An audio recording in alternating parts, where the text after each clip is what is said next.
메르세데스-벤츠가 브랜드의 엔트리 라인을 책임질 최신형 SUV를 공개했습니다.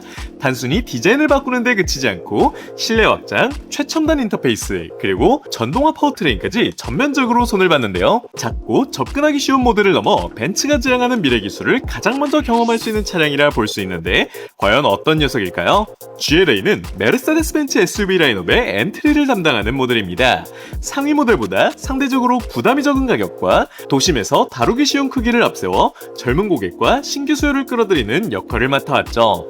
특히 벤츠가 GLA를 현재 가장 많이 판매되는 자사의 콤팩트 모델이라고 표현했을 정도로 판매량과 신규 고객 확보 측면에서 차지하는 비중이 큰 모델입니다. 벤츠가 이번 신형 GLA의 최신 운영체제인 MB.OS와 전기차 기술을 대거 적용해 힘을 준 이유도 여기에 있는데 과연 어떤 진화를 거쳤을까요?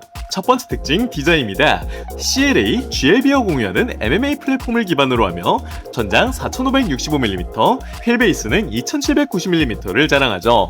전작 대비 전장은 155mm, 휠 베이스는 61mm 늘어난 수준으로 꽤나 벌크업된 크기라는 것을 알 수 있네요. 전면부에서는 최근 벤츠 차량들에서 종종 포착되는 아이코닉 그릴이 가장 먼저 눈에 띄며 전기차는 158개의 마이크로 LED를 활용해 다양한 조명 연출을 구현했습니다.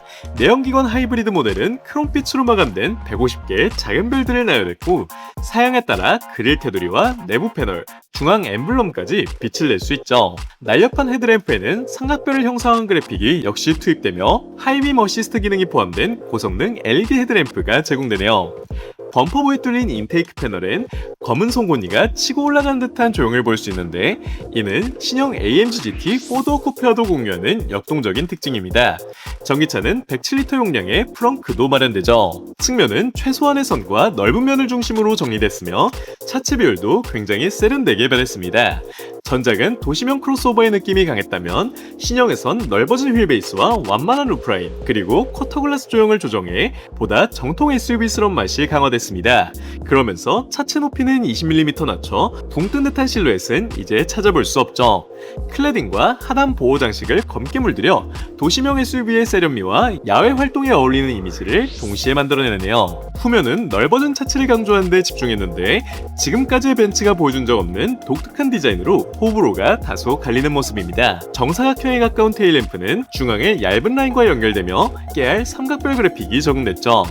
같은 계열인 스마트5와도 나름 비슷한 느낌도 드네요. 범퍼부는 커다란 디퓨저 같은 형상으로 역동감을 살렸으며 하이브리드와 전기차 모두 머플러를 숨겨 깔끔합니다. 두 번째 실내입니다. 전작에 비해 굉장히 커졌는데요.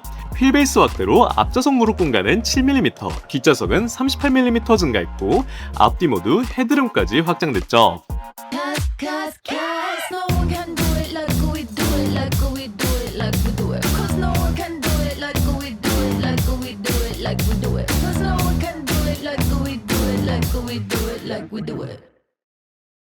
대시보드 중심에는 MBUX 슈퍼스크린이 자리하는데 이는 하나의 유리 패널 안에 10.2인치 클러스터와 14인치 센터 디스플레이, 14인치 패신저 디스플레이가 배치됐습니다. 조수석 화면에서는 유튜브와 디즈니 플러스 등 40개 이상의 애플리케이션과 영상 콘텐츠를 이용할 수 있네요.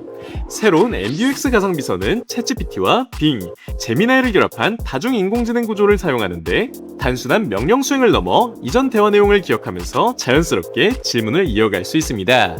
예를 들면 저번에 우연히 들렀던 식당 이름이 뭐였지 등의 심화된 질문도 가능해진 것이죠. 이 밖에도 내비게이션과 충전소 검색, 날씨, 환율, 주가 등 다양한 정보를 제공하는 만큼 자동차와 소통이 가능해졌네요. 트렁크 용량은 기존보다 70리터 늘어난 410리터이며 2열을 접으면 최대 1400리터까지 확장됩니다. 세 번째, 제원입니다. 앞서 말한 듯 전기차와 하이브리드 이렇게 두 가지 트림으로 출시될 예정인데요. 전기차의 경우 기본형은 58kWh LFP 배터리가 탑재되는 것으로 알려졌으며 그 외 상위 모델들은 85kWh NCM 배터리가 장착된다고 합니다. 기본형 GLA 200은 220마력을, 상위 모델 GLA 250 플러스는 268마력을 발휘하고 고성능 GLA 350 포매틱은 사륜구동 시스템을 통해 약 350마력의 힘을 발휘하죠. 800V 시스템과 최대 320kW의 급속 충전을 지원해 10분 충전으로 최대 270km의 주행거리를 확보할 수 있으며 1회 충전 주행거리는 WLTP 기준 최대 657km라고 하네요. 내연기관은 1.5L 4기통 터보 엔진과 22kW의 힘을 보조하는 전기 모터가 결합된 48V 마일드 하이브리드 시스템으로 정확한 제원은 아직 공개되지 않았습니다. 비슷한 체급의 차량인 GLB 풀체인지는 동일한 시스템으로 약 208마력을 발휘하는 만큼 비슷한 수준이 예상되며 사륜구동을 제공할 것으로 보이죠. 8개의 카메라와 5개의 레이더, 12개의 초음파 센서를 탑재해 운전자 보조 시스템도 강화됐으며 옵션에 따라 차간 거리와 차선 유지, 제동 및 가속을 보조하는 레벨2 수준의 주행 보조 기능을 이용할 수 있다고 하네요. 마지막 출시일과 가격입니다. 신형 GLA의 시장 출시는 11월로 예정되어 있는 만큼 한국 시장에서도 비슷한 시기에 주문을 받을 것으로 예상됩니다. 내연기관 모델이 전동화 파워트레인으로 바뀐 터라 단순 비교는 어렵지만 업계에서 독일 기준 현행보다 약 500만원가량 인상된 가격을 예상하고 있는데요. 이를 단순 대입할 경우 하이브리드는 7천 초중반, 전기차는 7천 중반에서 시작할 것으로 예상됩니다. 늘어난 공간으로 실용성을 강화하는 동시에 첨단 전동화 시스템과 대형 스크린, AI, 최신 주행 보조 기술까지 브랜드의 핵심 기술을 빠짐없이 담았는데 이 정도 스펙과 가격이라면 여러분의 지갑을 열 수 있을까요? 여러분의 생각을 댓글로 적어주세요.